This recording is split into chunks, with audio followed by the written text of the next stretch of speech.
Hello everyone, कैसे हैं आप सब। एक बार पुनः से कोचिंग क्लासेस पर स्वागत है। उम्मीद करता हूं आप सब अच्छे होंगे, मस्त होंगे, बेहतर होंगे, आपकी पढ़ाई बेहतर चल रही होगी। बच्चों, हिंदी में आज हम यहां पर सभी महत्वपूर्ण प्रश्न को समझेंगे, बिल्कुल देसी भाषा में, अपने भाषा में। कोई भी प्रश्न आएगा अभिव्यक्ति और माध्यम से आप अपने तरीके से करोगे, बिल्कुल निश्चिंत होकर के थोड़ा सा ध्यान दें, ठीक है। यदि लास्ट तक देखते हैं बच्चों तो क्लियर आपको समझ में आएगा। इसके पहले हमने जो भी वीडियोज प्रोवाइड किया है वो एक इंपॉर्टेंट क्वेश्चन का प्लेलिस्ट बना है, जिसका लिंक डिस्क्रिप्शन पे मिल जाएगा। वहां से आप प्लेलिस्ट में जाएं या कि हमारे शिव कोचिंग क्लासेस के प्लेलिस्ट में जाएं, सारे क्वेश्चन देखें और तैयारी करें। शुरू करते हैं बच्चों। यहां पर देखिए, पहला प्रश्न है, समाचार के लेखन और प्रस्तुति में क्या अंतर है। देखिए, जैसे कहीं पे मान लीजिए मोदी जी भाषण दे रहे हैं, आप मोदी जी भाषण दे रहे हैं तो उसके बारे में एक दैनिक समाचार में लिखना, वो हो जाता है समाचार लेखन। लेकिन उसका टोटल लाइव दिखाना, प्रसारण करना, टेलीविजन या रेडियो के माध्यम से उनके आवाज़ों को सुनाना प्रस्तुति कहला जाता है। बस सिंपल है। समाचार लेखन का तात्पर्य है किसी भी घटना पर आसान भाषा में, बिल्कुल सहज भाषा में किसी भी पत्र में लिखना, वो समाचार लेखन कहला जाता है।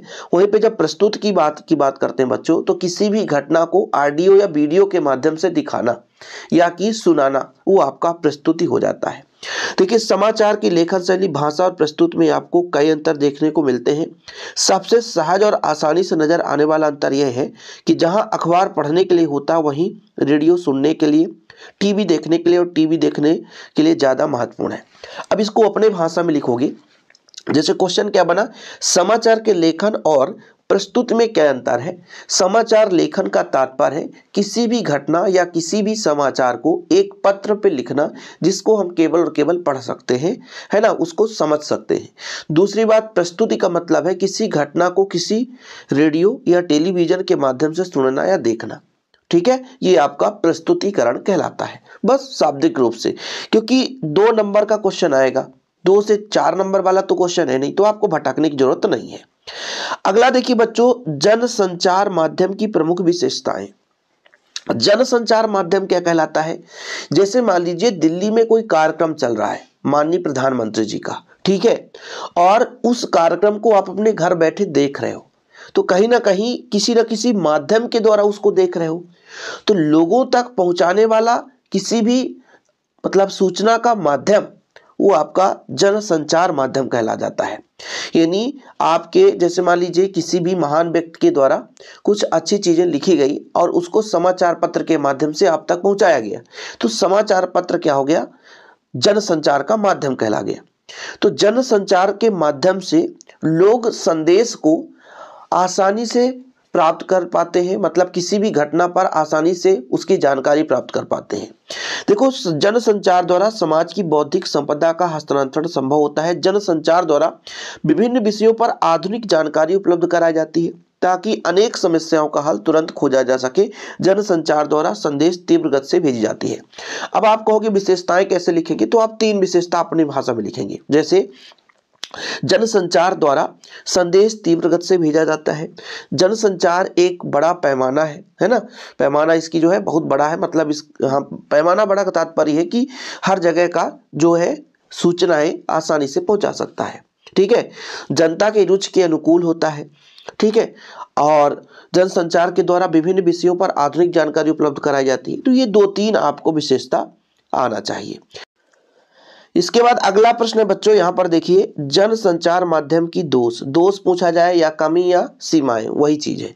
अब जन संचार, जैसे आप किसी भी न्यूज को अखबार पत्र में देख लिए, मोबाइल पे देख लिए, तो आप उस व्यक्ति से मिलना नहीं चाहोगे, ये तो सिंपल है।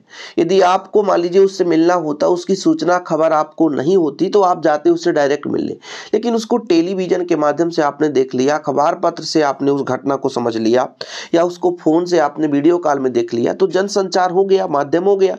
अब मतलब उससे आपकी संपर्क भी हो गई, तो आप मिलने नहीं जाओगे। तो इससे क्या होता है, मनुष्यों के साथ संपर्क टूट जाता है।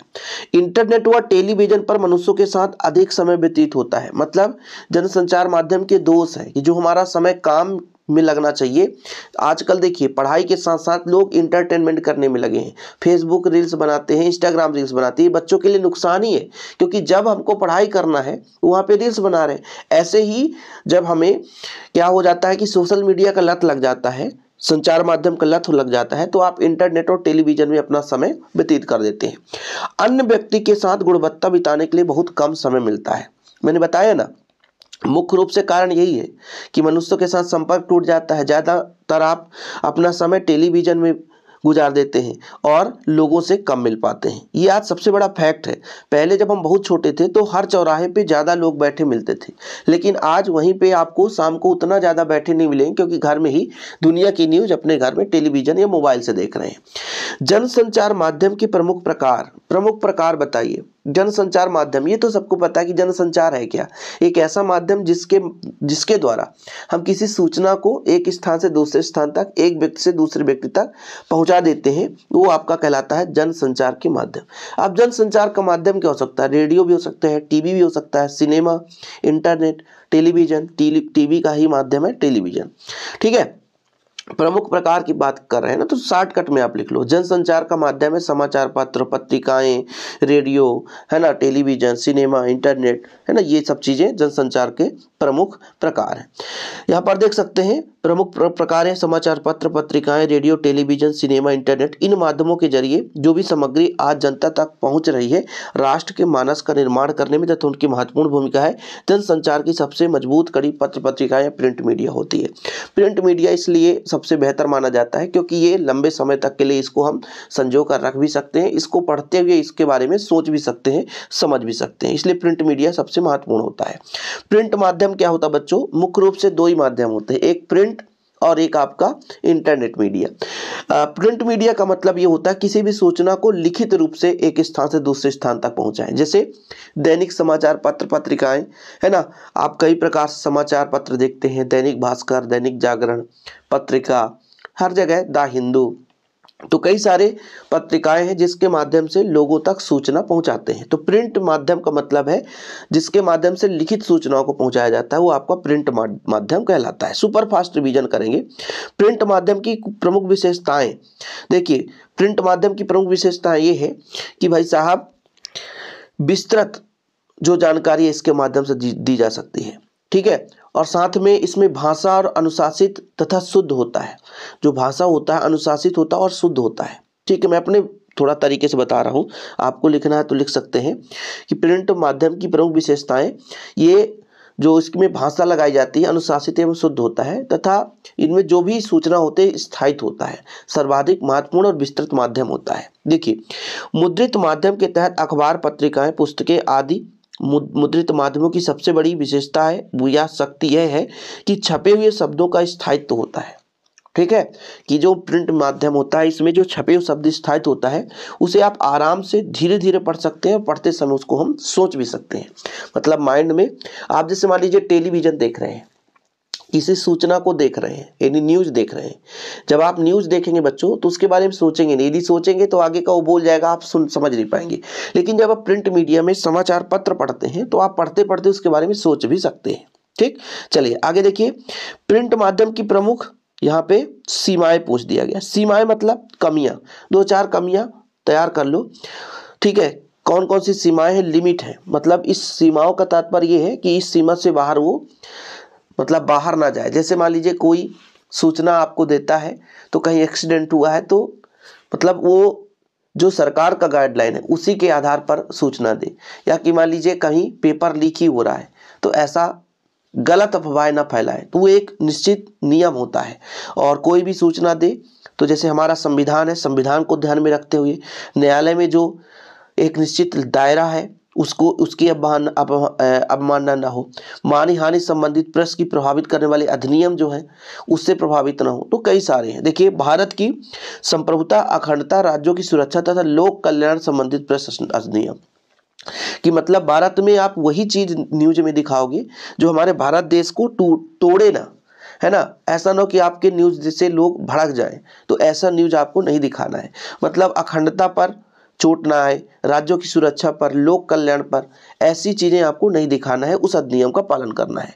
न्यायालय की अवमानना और मानहानि से संबंधित प्रेस को प्रभावित करने वाले अधिनियम, शिष्टाचार और सदाचार के हित में प्रेस प्रभावित करने वाले अधिनियम, ये इनकी सीमाएं हैं कि इस सीमा के अंतर्गत आपको क्या करना है, है ना, प्रेस में लिखना है, प्रेस पर नियंत्रण रखने वाले अधिनियम को ध्यान में रखना है, प्रेस को संचालित करने वाले अधिनियम को, प्रेस सेवा संबंधित अधिनियम, मतलब ये इनकी सीमाएं हैं कि इस सीमा के अंतर्गत रहकर आपको क्या करना है, समाचार पत्र का लेखन करना है। डेडलाइन किसे कहते हैं?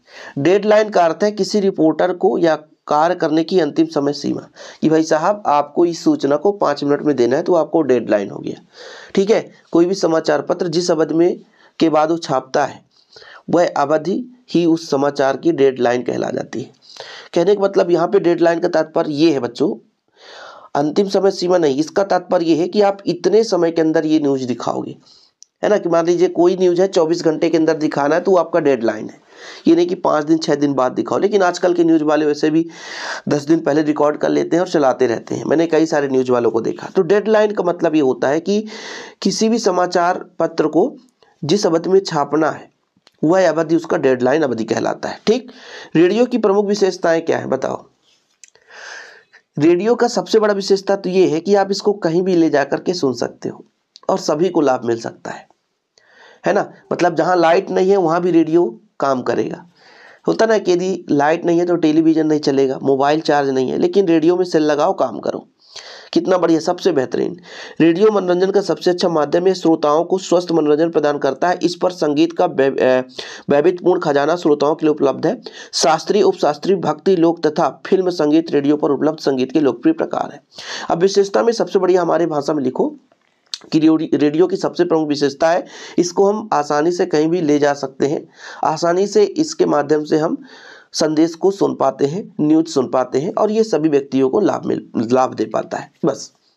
ठीक है, दूसरा ये है कि इसका प्रमुख दोष ये होता है कि इसमें संक्षिप्त टिप्पणी रहता है, वर्णन नहीं रहता, ज़्यादा मात्रा में इसका वर्णन नहीं रहता है। और दूसरा चीज़ ये होता है कि यदि मान लीजिए इसमें सिग्नल में अवरोध आ जाए तो नहीं चलेगा, जैसे कमरे में बंद करके आप रेडियो सुनो तो फिर नहीं चलेगा, ये सबसे बड़ा अवरोध है। ठीक है, जैसे रेडियो का सबसे बड़ा दोष क्या है कि ये प्रस्तुति इसमें संक्षिप्त होती है, पूरा डिटेल्स विधिवत नहीं होता, संक्षिप्त में जानकारी दी जाती है। और दूसरी तरह ये कि ये पारदर्शी नहीं है, मतलब जो तरंगे आती है तो जैसे कमरे के अंदर आप इसको रख दोगे बच्चों तो फिर वहां पर रेडियो तरंगे नहीं पहुंच पाती। ठीक, ये इसकी दोष है। मैं आपको अपने भाषा में समझाता हूँ, जरूरी नहीं कि जो लिखा है उसी में, आपको पूरा रिवीजन करके जाना फिर अपने भाषा में ही लिखना है, इसलिए भाई मेरे भाषा में समझो। उल्टा पिरामिड का शैली क्या तात्पर्य क्या है? उल्टा पिरामिड शैली का तात्पर्य क्या है? उल्टा पिरामिड शैली से तात्पर्य समाचार लेखन से है। समाचार को पढ़ते समय आपने महसूस किया होगा, समाचार के आरंभ में उस विषय पर पूरी जानकारी दे दी जाती है, फिर घटते क्रम में धीरे धीरे अखबार को आगे बढ़ाते हुए अंत किया जाता है। उल्टा पिरामिड का मतलब ये है कि जैसे मान लीजिए कोई समाचार लेखन है, जैसे मान लीजिए हम बोल दें कि बेरोजगार लोगों को 36,000 सरकारी नौकरी दी जाएगी। अब ये 36,000 नौकरी दी जाएगी, ये पता हो गया कि सरकार अब 36,000 नौकरी देगी। ठीक है, अब लेकिन उसके अंदर डिटेल में रहेगा और फिर धीरे धीरे समाप्त हो जाएगा वो खबर, मतलब पहले ही पूरी जानकारी दे दी जाती है, फिर उस जानकारी का अंत भी करेंगे लेकिन धीरे धीरे करके अंत तक। तो ये आपका हो जाता है उल्टा पिरामिड, मतलब पहले ही पूर्ण रूप से जानकारी दे दी गई, फिर बाद में धीरे धीरे करके जो समाचार है उसको खत्म किया जाता है, मतलब लिखते हुए समय समय पर उसको आप पढ़ते जाओगे धीरे धीरे आगे, तो ऐसा लगे कि समाचार जो है इसका जो संदेश है वो खत्म हो रहा है, ये चीज हो जाता है। ठीक, रेडियो के समाचार लेखन की बुनियादी बातें लिखिए। रेडियो के समाचार लेखन की बुनियादी बातें, ये बुनियादी बातें क्या है? समाचार वाचन के लिए तैयार की गई कॉपी साफ सुथरी और टाइप कॉपी हो, कॉपी को ट्रिपल स्पेस में टाइप किया जाना चाहिए, पर्याप्त हाशिया छोड़ जाना चाहिए, मतलब अंकों के लिखने की सावधानी रखनी चाहिए। ये उतना क्वेश्चन महत्वपूर्ण नहीं है, खत्म करो। ठीक है, आगे देखिए, ये शब्द है जो कि ऑब्जेक्टिव में भी पूछा जाता है, ये प्रश्न आप देख लो कि टेलीविजन खबरों विभिन्न चरण, फ्लैश है, ब्रेकिंग है, नहीं बोलते हैं ब्रेकिंग न्यूज, ड्राई एंकर है, फोन इन है, एंकर विजुअल है, एंकर वाइट है, लाइव है, एंकर पैकेज है, ये चरण है इनके। फ्लैश या ब्रेकिंग न्यूज क्या कहलाता है? फ्लैश या ब्रेकिंग न्यूज क्या कहलाता है बच्चों? ब्रेकिंग न्यूज ऐसी बड़ी खबर जो कम से कम शब्दों में दर्शकों तक पहुंचाई जाए। ब्रेकिंग न्यूज है, जैसे मान लीजिए इंग्लैंड और भारत का मैच चल रहा है तो बोला गया भैया भारत ने अभी ब्रेकिंग न्यूज तुरंत अपडेट आया है कि भारत ने 435 रन बना लिया, मान लीजिए, तो आपका क्या हो जाता है? ब्रेकिंग न्यूज कहलाता है, तुरंत। ठीक है, ताजा समाचार बना करके उसे कम समय में घटना को प्रस्तुत करना ही आपका ब्रेकिंग न्यूज या फ्लैश कहलाता है। अगला प्रश्न है एंकर बाइट क्या है लिखिए। एंकर बाइट क्या है लिखिए, किसी घटना को सूचना देने और उसके दृश्य दिखाने के साथ इस घटना के विषय में प्रदर्शियों या संबंधित व्यक्तियों को कथन दिखाकर सुनाकर खबर को प्रमाणित करना। अब यहाँ पर यह हुआ कि जैसे मान लीजिए धोनी ने ऐलान किया भाई कि हम मैच से संन्यास ले रहे हैं, समझने की बात है। अब उस खबर को किसी एंकर के द्वारा बताया गया, रिपोर्टर के द्वारा बताया गया, फिर धोनी के वक्तव्य को भी सुनाया गया, तो आपका हो जाता है एंकर बाइट। समझ रहे हैं, मतलब किसी घटना का सूचना तो दे रहे हैं लेकिन उस घटना से संबंधित उसको हम दृश्य भी दिखा रहे हैं, उस घटना से संबंधित हम दृश्य भी दिखा रहे हैं कि भाई इसने ये बोला। जैसे मान लीजिए कहीं पे दंगा हुआ, उस दंगा को भी हम दिखाएं, उसमें पीड़ित व्यक्ति को भी दिखाएं, उसमें जो पुलिस कर्मी लगे उसको भी दिखाएं, है ना। सब कुछ दिखा करके हम जब दिखाएंगे न्यूज को यानी समाचार को, तो आपका एंकर बाइट कहलाएगा। मतलब उससे सूचना तो देंगे ही बोलकर भी, और साथ में उससे संबंधित आप एक वीडियो भी जारी कर दें, उनसे जो बोला जाए उनके दुख दर्द को भी सुनाए, तो आपका एंकर बाइट कहला जाता है। लाइव के बारे में क्या बताओ, जैसे कहीं पे मान लीजिए इंडिया का क्रिकेट मैच चल रहा है और आप उसको डायरेक्ट देख पा रहे हैं, तो आपका वो लाइव हो जाता है, यानी वर्तमान में जो चल रहा है उसी को प्रोडक्शन करें, है ना। चलिए, लाइव टेलीविजन का वास्तविक समय प्रसारित होने वाला एक टेलीविजन प्रोडक्शन है, जैसा कि वर्तमान में होता है। एक माध्यमिक अर्थ है इंटरनेट पर टेलीविजन स्ट्रीमिंग पर उल्लेख कर रहा है जब सामग्री प्रोग्रामिंग लगातार चलाई जाती है। तात्पर्य ये हुआ कि जैसे हम आपको लाइव पढ़ाएं, कभी कभी लाइव आते हैं तो डायरेक्ट होता है, जो हम यहाँ पे कर रहे हैं वो ये आपको दिखता है। कहीं भी मान लीजिए ओलंपिक गेम हो रहा है वो डायरेक्ट टीवी पे दिखता है, कहीं पे मान लीजिए हमारे नेताजी भाषण दे रहा हो डायरेक्ट टीवी पर दिखता है, तो वो हो जाता है बच्चों। हाई कोर्ट में देखो आप लोग, MP हाई कोर्ट डाल दो यूट्यूब पे, जज साहब वहाँ पे जो बोलते हैं वो तुरंत वो लाइव कहलाता है। रेडियो और टीवी की भाषा में कौन सी सावधानी रखनी चाहिए? भाई रेडियो और टीवी में कोई ना कोई सावधानी भी होनी चाहिए ना, कि ऐसे बोलते चलो नहीं। जैसे मान लीजिए सबसे बड़ी सावधानी तो ये है कि माध्यम जो सरल हो, एक अच्छा व्यक्ति भी, मतलब जो कमजोर पढ़ने लिखने में वो भी व्यक्ति समझ सके, ये समाचार में होना चाहिए, सबसे बड़ी बात। क्या, क्यों, अर्थात, लेकिन आदि शब्दों का प्रयोग करके अनावश्यक विस्तार नहीं देना चाहिए। मतलब कोई मुद्दा है तो उसमें क्या प्रश्न ना बनाए, क्यों ना बनाए, है ना। अर्थात लिख करके उसे बड़ा ना बनाए, मतलब सीमित होना चाहिए, संक्षिप्त होना चाहिए। अधिक लंबे तथा घुमावदार वाक्यों से बचना चाहिए, मतलब ज्यादा लंबा चौड़ा वाक्य ना बनाए, ना उसे घुमाए ज्यादा, ठीक है। कर्मवाच्य की अपेक्षा कृतवाच्य पर, कृतवाच्य पर मतलब जो असली कथनी हो उस चीज पर फोकस करना चाहिए। संस्कृत निष्ठ शब्दों के स्थान पर बोलचाल शब्दों का प्रयोग, मतलब साधारण भाषा का प्रयोग करना चाहिए। जो भी आपका समाचार का माध्यम होता है, चाहे टेलीविजन हो, चाहे इंटरनेट हो, चाहे समाचार पत्र हो, उसमें जो भी लिखा जाए बिल्कुल भाषा एकदम सरल होना चाहिए। उससे लंबे चौड़े ना बनाए, ना ही घुमावदार बनाए, मतलब ऐसा लगे कि हाँ ये कहानी हम सत्य पढ़ रहे हैं, ठीक है। इंटरनेट की प्रमुख विशेषताएं, इंटरनेट की प्रमुख विशेषताएं, सबसे विशेषता तो ये है कि बहुत कम समय में समाचार माध्यम को पहुंचाया जाता है। अब इंटरनेट के माध्यम से प्रत्यक्ष और अप्रत्यक्ष दोनों रूप से, कुछ कोई लिख दिए उसको भी दिखा दिया गया, और आजकल देखते हैं कि मान लीजिए कोई अधिकारी घूस लेते पकड़ा गया तो उसका वीडियो बन जाता है, तो प्रत्यक्ष हो जाता है। तो समाचार जो इंटरनेट के माध्यम से हो, उसकी बहुत बड़ी विशेषता है कि प्रत्यक्ष और अप्रत्यक्ष दोनों चीज से, है ना, इसमें हम संदेश साबित कर सकते हैं, पहुंचा सकते हैं। कोई भी व्यक्ति मतलब यदि गलत काम कर रहा है, उसकी वीडियोज बन जाए और उसको डायरेक्ट दिखा दो, तो आपका प्रत्यक्ष माध्यम हो जाता है, ठीक है। तो प्रत्यक्ष और अप्रत्यक्ष दोनों माध्यम से होती है। और इंटरनेट की प्रमुख विशेषता यही है भाई साहब, सीधा है कि कम समय में एक व्यक्ति से दूसरे व्यक्ति तक इसे जोड़ता है। देखिए, इसकी पहली विशेषता यह है कि सभी को एक साथ जोड़ना। इंटरनेट के माध्यम से आज एक व्यक्ति किसी भी स्थान पर किसी अन्य व्यक्ति से जुड़ जाता है, जो अपनी बात या संदेश को प्रत्यक्ष अप्रत्यक्ष दोनों रूप से कर सकता है या पहुंचा सकता है। आज के समय में इंटरनेट के माध्यम से कोई भी व्यक्ति संगठन में किसी भी स्थान से किसी भी व्यक्ति के साथ जुड़ सकता है, ये इसकी प्रमुख विशेषताएं हैं। इंटरनेट की सीमाएं, यानी दोष बताओ। समय की बर्बादी, है ना, समय की बर्बादी का मतलब ये है कि आप न्यूज़ सुनने गए हैं लेकिन रील्स देखने लग गए, तो आपका समय बर्बाद हो जाता है। इंटरनेट, जो लोग इंटरनेट में अपने ऑफिस के काम के लिए, जानकारी के लिए उपयोग करते हैं, उनका समय भी बर्बाद होता है। इसका उपयोग समय के अनुसार करना चाहिए। इंटरनेट फ्री नहीं होता, उसके लिए पैसे भी लगते हैं। इंटरनेट की लत या स्वास्थ्य पर प्रभाव भी पड़ जाता है। लगातार आप सोशल मीडिया का प्रयोग करेंगे, लगातार आप मोबाइल चलाएंगे तो आपकी आंख में कमजोरी आ जाएगी। ईमेल की चोरी, आपकी डॉक्यूमेंट आजकल इंटरनेट में रहता है तो ईमेल की चोरी होने से आपका डॉक्यूमेंट भी चोरी हो जा सकता है। पहचान की चोरी, धोखाधड़ी, आपके फेसबुक इंस्टाग्राम से आपको फोटो लेकर के उसका गलत मिसयूज करके आपके साथ धोखाधड़ी भी हो सकता है। ये सब इंटरनेट के दोष है, सीमाएं हैं, कमियां हैं। इंटरनेट पत्रकारिता का मतलब क्या होता है? इंटरनेट पत्रकारिता जैसे आप मान लीजिए प्रिंट पत्रकारिता कहलाता है, जो आप एक कागज में लिखा हुआ देखते हैं, लेकिन वहीं पे इंटरनेट के माध्यम से जब एक लोगों से दूसरे लोगों तक समाचार पत्र, लेखन सामग्री आदि ऑनलाइन के माध्यम से दी जाती है तो आपका इंटरनेट पत्रकारिता कहलाता है। अब ये सब आपको अपने भाषा में लिखना है, मैं समझा रहा हूँ इसलिए आपको समय लाश नहीं करना है कि नहीं भाई अभी तुम समय लाश करते रह जाओ, ऐसा नहीं। एक अच्छे लेखन के लिए ध्यान देने योग्य बातें कौन कौन सी है? जब भी आप लेखन लिखें तो शीर्षक अच्छा होना चाहिए, जो भी लिखे वो भाषा सरल होना चाहिए, है ना, जिससे पढ़ने पर एक बार व्यक्ति समझ जाए, है ना। किसी भी तार्किक चीजों को ध्यान में रखें और सत्य आधारित घटना को लिखें। ये आप अपने भाषा में समझा रहा हूँ, जरूरी नहीं कि यही उत्तर लिखो, मैं इसीलिए तो बताता हूँ। कुछ बच्चे कहते हैं कि सर, अभी 2 बच्चों ने कमेंट किया कि सर आप टाइम लॉस करते हैं, आपसे अच्छा है कि हम खुद पढ़ेंगे, ये दूसरे चैनल से पढ़ेंगे। तो एमपी बोर्ड में और जाओ ना, जहाँ की पेपर मिलता है वहाँ टाइम लॉस करो। अब आप ही बताना बच्चों जो पढ़ रहे हैं, मैं उनकी बात कर रहा हूँ। मेरे चैनल में भी 1000 बच्चा भी पढ़ रहा है तो मैं बहुत खुश हूँ।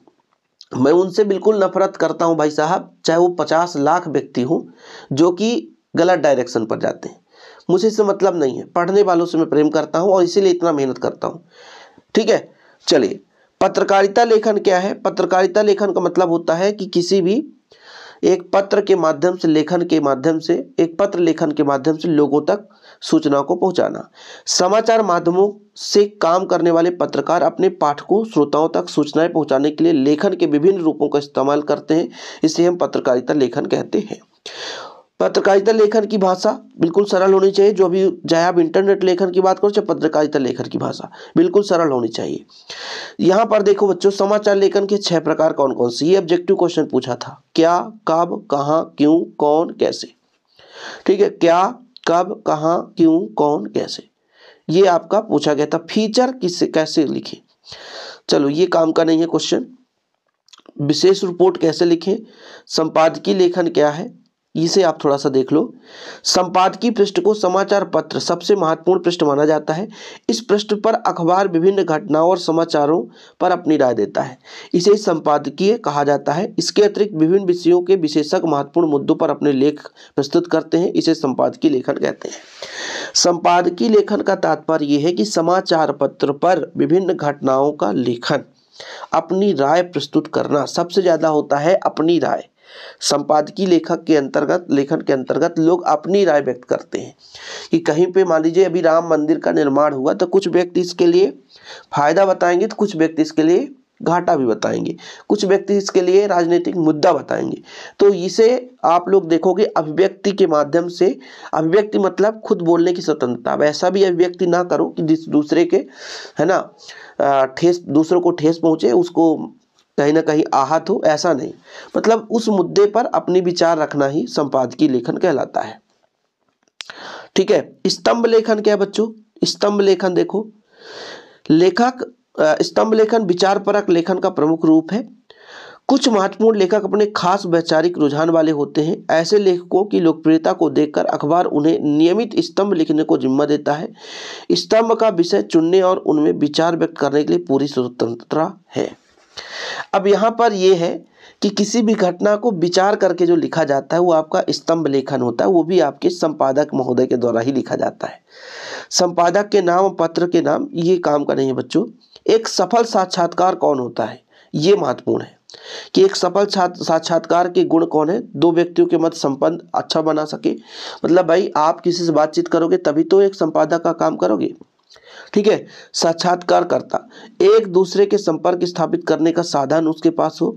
साक्षात्कार से संबंधित दोनों व्यक्तियों में एक व्यक्ति को साक्षात्कार के उद्देश्य के विषय में जानकारी होना चाहिए। देखो ना क्या बोला है, एक सफल साक्षात्कार 2 व्यक्ति के बीच संबंध दर्शा पाए, है ना, संबंध स्थापित कर पाए, संपर्क स्थापित करने का साधन हो उसके पास। साक्षात्कार के संबंधित दोनों व्यक्तियों में एक व्यक्ति को साक्षात्कार के उद्देश्य के विषय में जानकारी होनी चाहिए। मतलब 2 व्यक्ति जिसके बीच एक संबंध होता है तो साक्षात्कार का मतलब मुख्य रूप से ये होता है कि खुद को प्रमाणित करना, खुद को बताना। बाकी बच्चों अगला जो है विशेष लेखन का मतलब ये होता है कि जैसे मान लीजिए आप किसी चीज़ पर मतलब अपना विशेष महत्व दें किसी घटना पर, जैसे मान लीजिए खेल हो गया, व्यापार, सिनेमा, मनोरंजन, इन क्षेत्रों पर घटनाओं पर जो समस्या है इस पर लेखन ही विशेष लेखन कहलाता है। मतलब विशेष घटनाओं का लेखन ही विशेष लेखन कहलाता है। बीट रिपोर्टिंग और विशेषीकृत रिपोर्टिंग का मतलब क्या होता है? बीट रिपोर्टिंग का मतलब क्या होता है बच्चों, बताओ। बीट रिपोर्टिंग, यहाँ पर देखिए एक बीट रिपोर्टर को आमतौर पर अपनी बीट से जुड़ी सामान्य खबरें लिखनी रहती है, वहीं पर विशेषीकृत रिपोर्टर को सामान्य खबरों से आगे बढ़कर विशेष क्षेत्र या विषय से जुड़ी घटनाओं के मुद्दों के बारे में करना पड़ता है। मतलब यहाँ पर यदि मैं आपको शाब्दिक रूप से समझाऊं तो बीट रिपोर्टिंग का मतलब ये होता है किसी भी चीज को शॉर्टकट में सूक्ष्म रूप से तथ्य को बताना, लेकिन वहीं पर उससे संबंधित और ज्यादा तथ्यों को जोड़ना। जैसे मान लीजिए कहीं पे खेल हो रहा है तो खिलाड़ियों से, वहां पे जो व्यक्ति हैं उनसे आप बात कर लिए, लेकिन जब विशेषीकृत रिपोर्टिंग का तात्पर्य है कि खिलाड़ी, संयोजक, वहां पे दर्शक, ये कब कराए जाने की संभावना थी, कहां से बात उठी, संपूर्ण जानकारी यदि आएगी तो विशेषीकृत रिपोर्टिंग के अंतर्गत कहलाता है। ठीक है बच्चों, बाकी खत्म कहानी, और इधर कोई मतलब का नहीं है।